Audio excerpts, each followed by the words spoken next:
All right. Today we're gabbing with Louis Peitzman, who just wrote an article for Vulture called The Comeback Flop, all about Alexis Bellino's big return to the Real Housewives of Orange County this season as a friend of the cast and sort of the ways that that has been taken so far this season. The piece made me think a lot about just the season of OC overall and how it's sort of gone down and what role she's played in it. And so I had to have Louis on the show today to talk all about it. And so, Louis, you've gotten a probably pretty good response to this article, I'm guessing. Yeah, I think people have mostly been team Alexis is flopping, so it hasn't been as contentious as like other things I've written about Housewives. I feel like we're all kind of on the same page here. Sure. Okay, so before we jump into what you're arguing in your piece, I give me some background on sort of just like what prompted you to write it. Like, what were the thoughts that were percolating in your head while watching the show this season as they pertain to Alexis? Yeah, so I actually was inspired by my own tweet, which is so embarrassing, but Inspired by I myself. well, yeah, exactly. No, I mean like I had tweeted that like I feel like I wish for Alexis back on a monkey's paw. Like I feel like this was a be careful what you wish for situation. And like Yeah, that was what basically made me want to explore that because I really did want her back. I feel like a lot of us wanted her back. And then the John Jansen of it all like came out of nowhere. And at first it kind of seemed like I remember when they were first like linked, it was like, well, maybe this could be a fun element, like, yeah. RIP Shannon, but it could be like a fun element of the season. I had no idea that it was going to be like her entire storyline where she's just a mouthpiece for John. Exactly, exactly. And we'll get into that. But like there was momentum for Alexis to return in a way that I think it was pretty. It was I don't know how organic it was necessarily, but like there were various factors that contributed to it. So I think a big piece, honestly, was sort of like, and you mentioned this in your piece, is like some of the growth that she had shown as a person or seemingly shown as a person. Like she sort of had this big public declaration of acceptance for her trans son. She had this really unexpectedly winning moment at BravoCon in the fall. Heather was actively sort of campaigning for her to return to the show. And then she started to date John Jansen, which, I mean, when that news first broke, I was like, okay, it's a little desperado, but also this is the perfect storyline to re-enter the show on. You know what I mean? Yeah, I mean, I think that it did feel organic in a lot of ways, minus the John Jansen of it Yeah, all. Like it felt like, I had forgotten that like Emily was the one who brought her back on the show, a couple seasons back, like for just a one scene lunch. yeah, So she's like been in their orbit. It just kind of made sense. She's also someone who like seems to, as you said, like have actually grown versus like a Gretchen, where like I do occasionally want to see Gretchen again, but also I think that she's probably the exact same person, exactly. where we Yep. left her. And do I want to see Slade again? Like I know they've popped up, but not in a like a That would be recurring so much. capacity. It's just like it's a lot. Yeah, I think that it made so much sense, and I think the show has also learned that like obviously bringing Tamara back was great, but bringing Heather back, maybe not her first season back, but Right. since then, like she's been so integral, and it's like for a show that's been on this long, you have this whole bank of former cast members who we do want to see again. Yeah, yeah, and it's sort of their OC has kind of been given the alternate way of rebooting a show, whereas like Roni was completely rebooted and recast, whereas Orange County makes the case for like actually all you need to do is like bring back some fan favorites, inject some new blood, and like you kind of have a show. So, and I think it's proven that it's worked. I think last season really proved that it worked, and I think this season is sort of doubling down on that. But I mean, the main reason that Alexis is not really working is that, like you said, all she talks about is Johnny J. That's Yeah. it's relentless. It's insensitive to Shannon. It's exhausting. Like and it's hard to tell, I guess, what's your perspective on like whether that's because she's a friend of the cast and that's just kind of what her airtime is being used for, or is that really all she's talking about? Yeah, I think it's a little of both. Like I Yeah. did get the pushback that I've gotten, and it's not like there are hardcore Alexis defenders out there, but I did hear from a few people who were like, it's not really fair to judge her for this when she is a friend of, so she doesn't really get to talk about things outside. Like she has her storyline. Producers are probably pushing her to do more of that. And she doesn't really have the room to do, she's not doing solo scenes. We're not getting anything about her family. We also don't know how much like she would be able to talk about her family, because we know that Jim Bellino is very Yeah. litigious. Yeah. Like, would she even be able to film with them? I have no idea. So that's part of it. But also, she's a dog with a bone. Like, she just like really, she does seem like completely fixated on John Jansen and like obsessed with him in a way that I think even if she were full time, it would still be dominated by John. Yeah, totally. And then Johnny J, Johnny Johnny J, J, and Fun Lexi. Fun Yeah, Lexi and Johnny J, exactly the dream couple. But it's also, I think, part of it is because it's not just that she's talking about Johnny J a lot. It's that by doing so, she's rubbing it in Shannon's face, and Shannon has sort of become this like people's princess fan favorite of a figure this season in a way that I don't know if she's ever really been before. It's like she's like a pretty universally beloved person right now, and yeah. I'm not sure everybody saw it going that way. She's having her best season yet, which is totally Wild. wild. Yeah. I think that it's, at first glance, you're like, oh, that is surprising because obviously the DUI. But it's like, if you think about it, like, we love a comeback story. We love, gay men, especially, but like also Bravo fans. Like, we love a fallen diva. We love someone who's like really going through it. And I feel like if you look at it, like, it's what's surprising to me is that Tamara didn't see how this would backfire. That Same. like I'm that really like surprised you by that. have to like that you're even if she wasn't having this great comeback season, I think you would still be kicking a person while they're down in a way that like would never look good to the audience. Like, it's Shannon is so apologetic. She's so, she talks constantly about how she never stops thinking about all of this. And it's like, yes, if she were totally sober, that would be a different situation. And I understand where Tamara is Hmm. coming from on the sobriety front. But yeah, I just feel like she has misplayed it, like, and Alexis obviously as well. Um, but I don't really know how Tamara saw this going. I think Alexis is not quite as calculated here. I think she's really just speaking for John. Right, right. And it's sort of like, because if you think back to when Shannon first got that DUI, I mean, the online reaction was, it wasn't really that supportive of Shannon. It was sort of like, she's fucking up, and she's Right. making bad decisions for herself and she should probably curtail the drinking or whatever. But like, that was sort of the prevailing consensus around her. And then I think it started to shift with the Tamara stuff, with the Alexis stuff. And so I think about, in an alternate reality, if Shannon, let's say Shannon never got the DUI, but Alexis still comes back dating John Jansen, is it received any differently because it's not necessarily kicking Shannon when she's down, it's not rubbing in her face? Is it still just as annoying if that Shannon factor isn't necessarily as prevalent? Yeah, I think that it would be very different. I think that if you look at the timeline, when the DUI happened, it was right after the reunion. It was after Yeah. it had filmed. I can't remember Film the but not timeline aired, I'm exactly. pretty sure. Filmed but not Yeah. aired, right? Yeah. But like, she didn't have a good season. Like, Mm-mm. Terrible.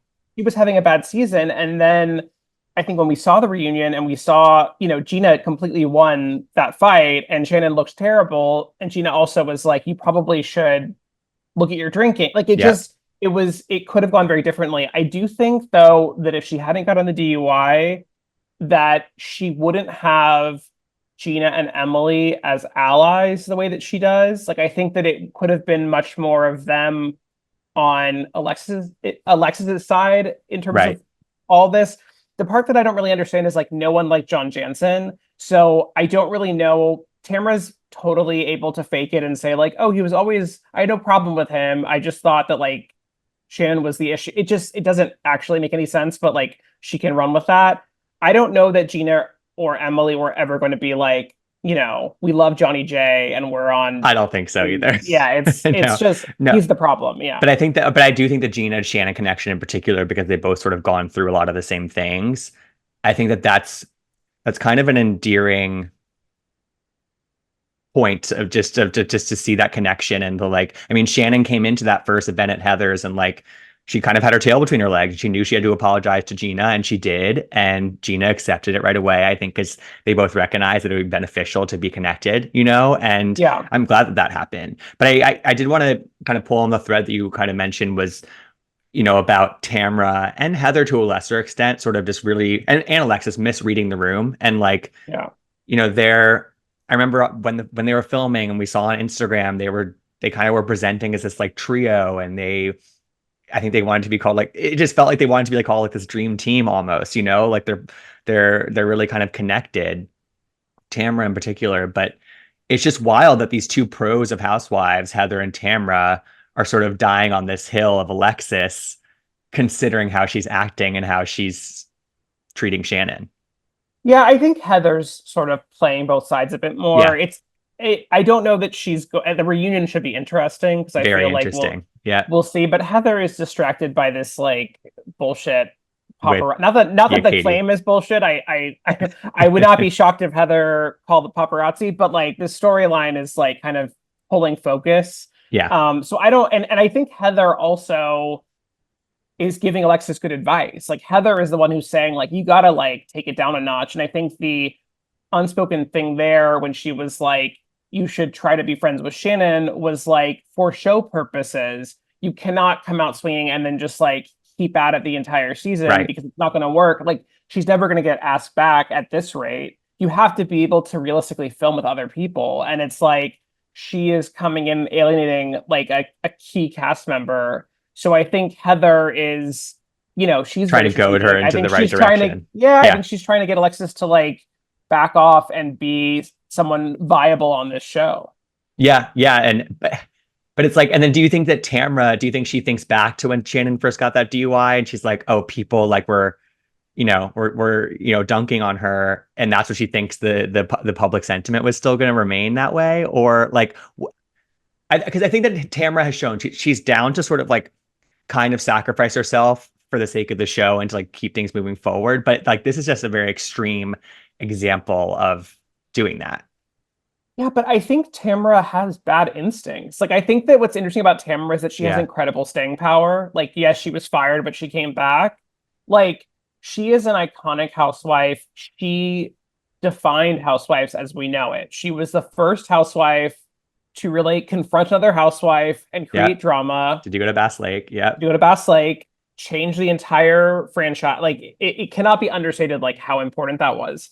But I think if you look at her season to season, like she often has really bad instincts. And I feel like I think that she, sort of took something real, which is that she did care about Shannon on some level, and she yeah. did think she had a problem and that she needed to get help for it, and then ran with it in like typical Tamra fashion. And part of it is like, it's good for the show, but it's also, Until it's not. until it's not. And she's going way too hard. And I think like I'm not worried about her future on the show because I think we've learned that we need Tamara. But this is kind of what was happening with her when she got fired, is like she was not as fun to watch because her storylines always seemed a little bit fake. And then she would just like be so relentless and mean to other cast members. And that was sort of what she did with Heather last year to a less extreme extent, but she sort of like rallied the troops against Heather, and she wanted this sort of like she wanted it to culminate in this crazy finale, and it didn't really pan out because Disaster for her. I mean, disaster. but again, like that was another bad instinct. Like Yeah, you're right. No, she exactly. thought she could take down Heather, which is silly. Which is silly. I mean, how many people have tried to do so and they can't do. And also, it's like I don't know how many times I don't know how housewives don't realize that like when you try to make it everybody versus one person, the audience is going to side with that one person Yeah. 99% of the time. And the thing about Heather that's so interesting is like you just give her a little bit of rope and she'll do the work for you. Like Heather says ridiculous things. Heather being like, Gina, like the paparazzi thing is just like when Shannon said that CPS was taking your kids. Like it's so ridiculous, and Heather looks so silly with this like being mad at Gina, and it's like you don't have to actually like try to take her down. Like she will. She's a great housewife, and she will do iconic out of touch housewife things just by existing. So like going so hard against someone, as you said, like especially if you're trying to get everyone to do it, it just makes them look better. Yeah. Heather's Achilles heel is the out of touchness, and it's never going to go away. Totally. Right, exactly. So the other thing about Alexis and Johnny J is the legal stuff. She was sort of tangential. It's kind of unclear exactly how she was attached to the Jim Bellino defamation lawsuit that he filed against Tamara and Shannon several years ago, but she's tangentially connected to that just via being from her ex-husband. And now she's very much supporting and sort of goading Johnny J to push his $75,000 lawsuit against Shannon forward over money that he apparently lent her. They're threatening to release this ring camera footage from the night that she got her DUI. And it's just sort of like, it makes her feel like his mouthpiece, especially when he's not showing his face on the show, except for via like one FaceTime or whatever. Like it just it just feels like he's filtering it all through her, and she's just sort of like a unquestioning kind of vehicle for that, you know? Yeah, I wanted to actually, when I was writing that piece originally, I had been planning on looking a little bit more at like the history of housewives self-sabotaging over bad men. Mm-hmm. And as I was writing it, there was just so much to say about Alexis that it kind of I mentioned it a little bit at the end, but Yeah, you it do. would have been it's something that I thought about a lot because I think that, standing by your man is like classic housewives. It was like the Jersey finale when Dolores was like, we go so hard for our men, like Totally. that's it's very classic housewives. And I think also, you know becoming such a defender that it's your entire storyline is a thing that happens to that cast member's detriment. It was very Mm-hmm. much like Vicky and Brooks, which I mentioned. I think, not to open the Jersey can of worms more, but Teresa and Louis is like a big Yeah. example of that because she has been so motivated by what she sees as slights against him, and he obviously has a very big role in guiding her there. Mm-hmm. So I think that yeah, I mean it's unfortunate that it seems like Alexis, I don't know if she's being coached in a literal sense, but she's being coached in some way to kind of, this is her job, is to take Shannon down. And to bring things up on camera and to make sure that they progress and get to her. And it's just, again, it just adds to the feeling that Shannon's being kicked while she's down. And but then it results in moments like that brunch on that trip at Elizabeth Vargas's house. Right. And that was one of the most like real raw moments that we've seen on OC in quite some time, where Shannon just breaks down over it all. And like, again, that just endears Shannon to the audience and the rest of her cast that much more. Yeah, I think it's I got emotional in the episode. I think it was the second episode when Shannon was with Gina and Emily, and they were whatever they were. There's too much sports this season, but they were playing some There sport, are a lot of and sports. it was just like real. I found it really moving. Like Yeah. I find grace on these shows to be very moving. I think that what's so interesting is like if Alexis had played this differently, like if she had come in with a more like reconciliatory sort of like approach to Shannon, and then we get to the midpoint of the season, and suddenly it comes out there's video of Shannon almost running over John's kid. That would have been so bad for Shannon. And like as it stands, we're all like, "Oh, that's really bad." Like I don't want to see that video, but that sounds very bad.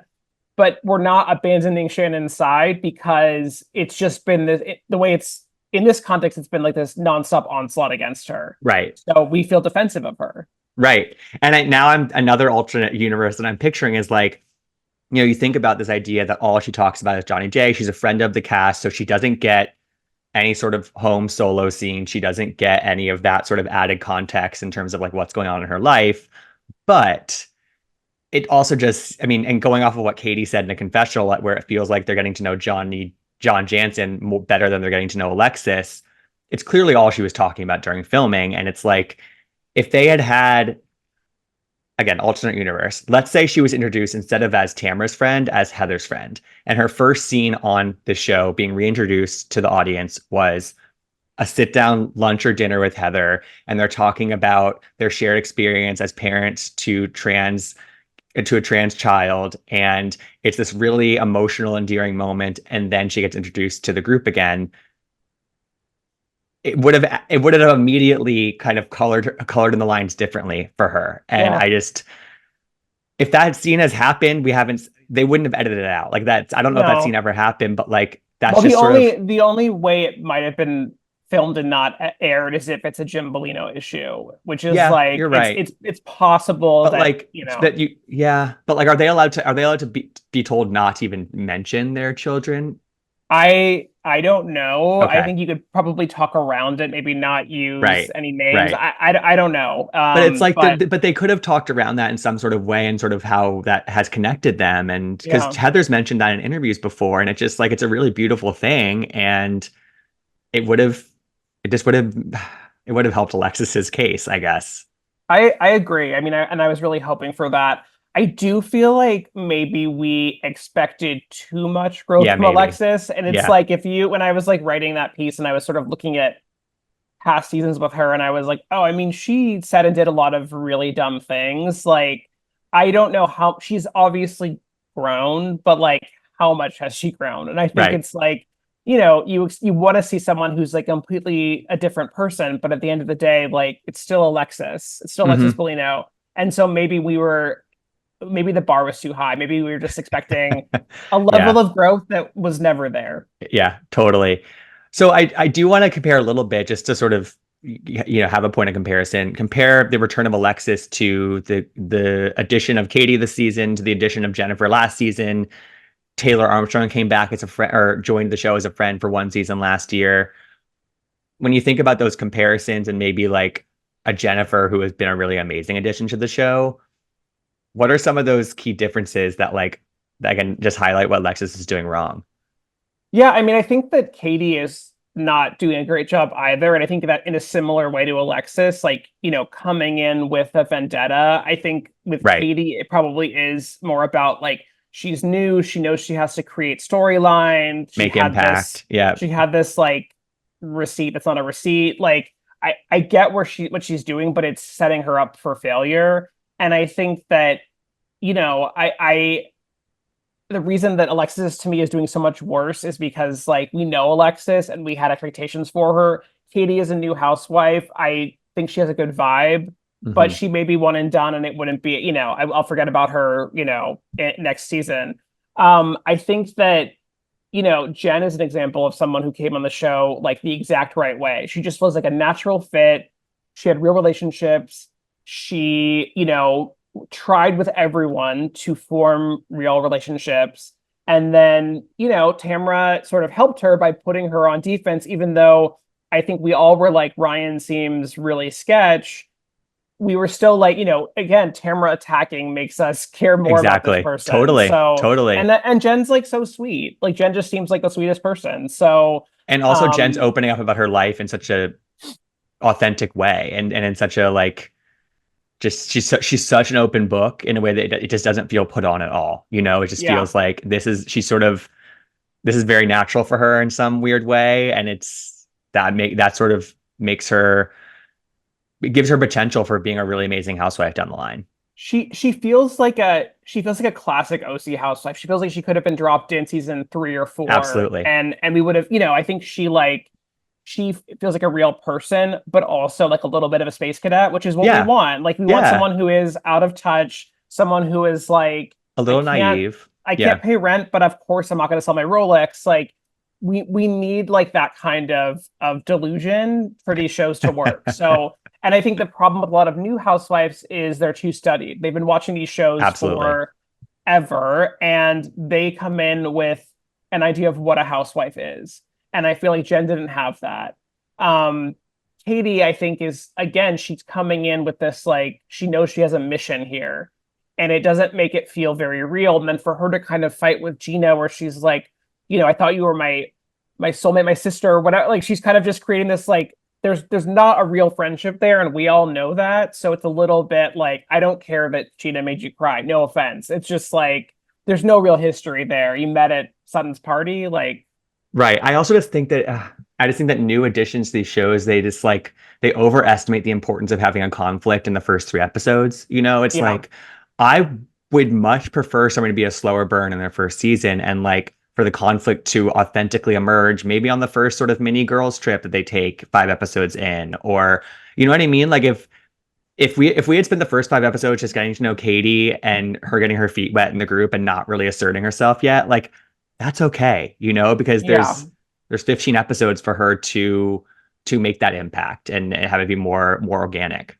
I wonder if like I always wonder how much production Me is too. playing a role in this, and I think there may have been a push for her to kind of do something because otherwise the season would have been entirely about Shannon and Alexis, Sure. and I think that I'm sure they wanted to create some other kind of storylines and Right. conflicts, which they have, and I We think have like Gina and Jen in the beginning. yeah, I mean, but I think that there may have been a little bit of a push there, but yeah, I totally agree. I think that we need voice of reason housewives. We need kind of like an audience surrogate housewife who observes and reacts. Like we need all of that. And again, like I like Katie. Like I think she has a Me really too. good I vibe. really I do like her too. family. And so like it's unfortunate to watch her not only come in with this like conflict, but also to bring up a fight that I didn't care about from last season. Like it's such a Hmm. non-issue. I think that, early on this season, I feel like she was also kind of doing this thing of like Heather is elitist, which like that's something you could totally just run with. Like it didn't have to be about the paparazzi. It could be like Heather makes me feel excluded. And it's like we would all kind of understand that and probably be a little bit more on her side than like this fake receipt, which is like so crazy to me because she keeps showing it to people and it's just a text that says yes from someone we don't know. And it's like From the man who runs every single paparazzi in LA, right? we really need to like define receipt properly and use it accordingly. Yeah, and they flash it a lot on the screen. So Because the editors know it's ridiculous. The editors know, like everyone knows, everyone but Katie knows this receipt means nothing. hmm. So Lewis, I want to read two sentences that you write in your piece. You start by saying, after fans begged for the Real Housewives of Orange County to bring Alexis Bellino back into the fray, the show has delivered one of the most regrettable comebacks in franchise history. And then you end by saying that for viewers, however, enough time has passed to declare Alexis's long-awaited return a humiliating failure. So my question for you in those two sentences is, are you more arguing that it was bad for the show, it shouldn't have happened at all for Alexis to come back? Or is it more just bad for her and her chances of sort of having a longer comeback to the show past this season? Oh, definitely the latter. I think Okay. it's good for the show. I think it's Yeah. good for the show. I think it's bad for Alexis. I did, there are some people who are like, "Are you saying she should be fired?" And it's like, I'm not saying that, but I'm not saying that. I think the issue is that if this is all she has to offer, like, I don't need another season of this. Like, I don't think it's actually going to be fun to watch after this season. So I think like she's done herself a real disservice, Hmm. as the other women have said, and I think that her future on the show feels very murky to me. Tenuous. Yeah. Yeah, I just like I can't imagine unless they break up, in which case like that could be a good storyline.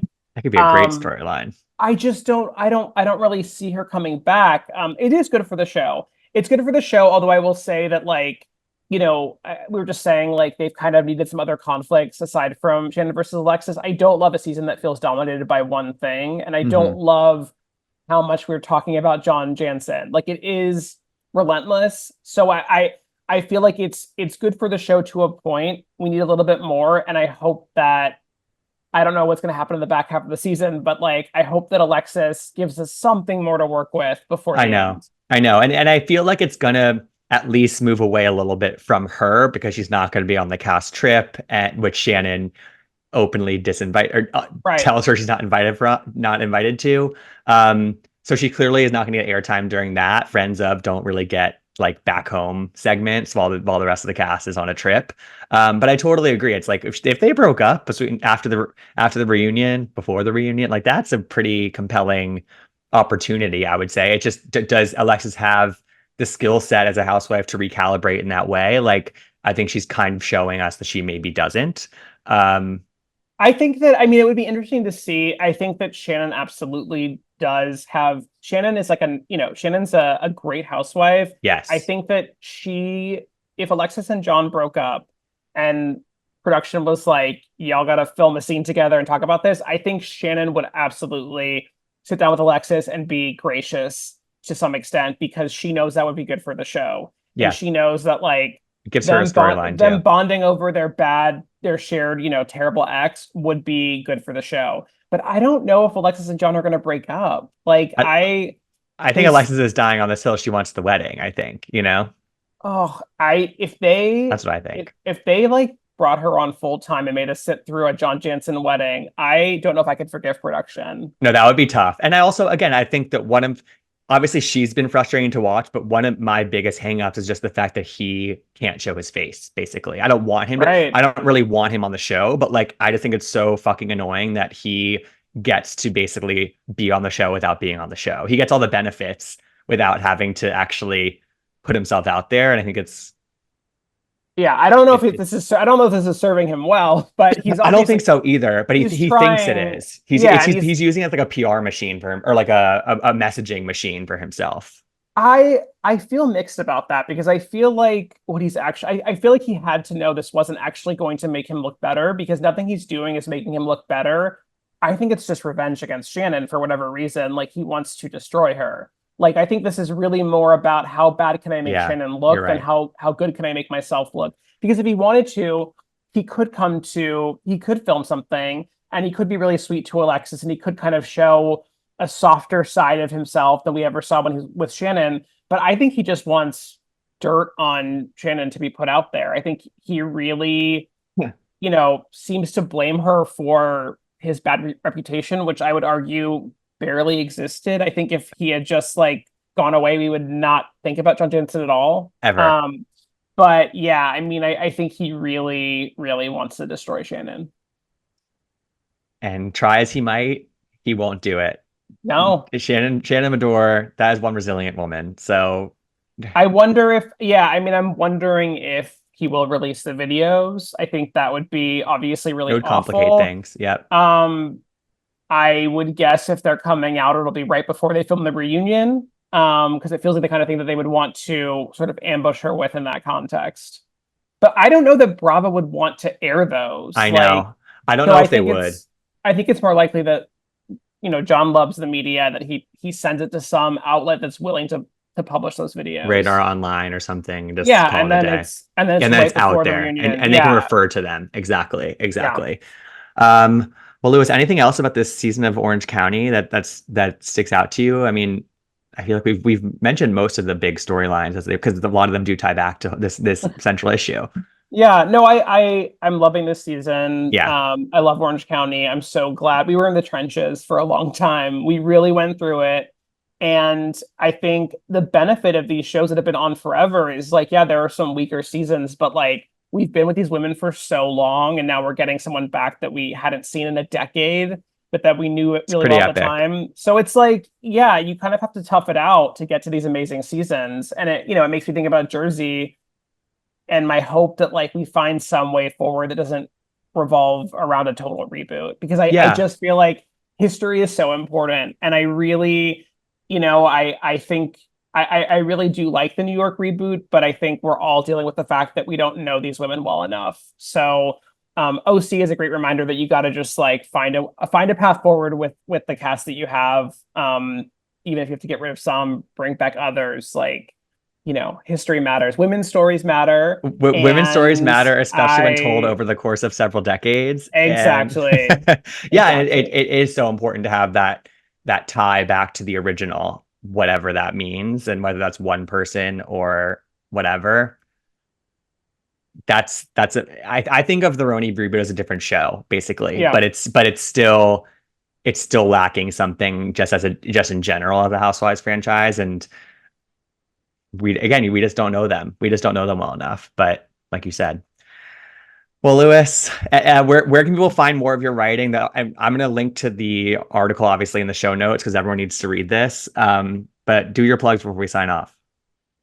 Great. Yeah, I am on Twitter/X at Louis A great Peitzman. follow. Yeah, I am. Thank you. I'm on Instagram, Letterboxd. Those are the ones that I really use, and I post links to whatever I write on Twitter and Instagram. Yeah, I'm freelance now, so if you want, if you're an editor assigning Housewives stories, my hit you plug is up. to hit me up. Yeah. Love it. Well, Louis, thanks for doing this, and we'll do this again soon. Great. Thanks for having me.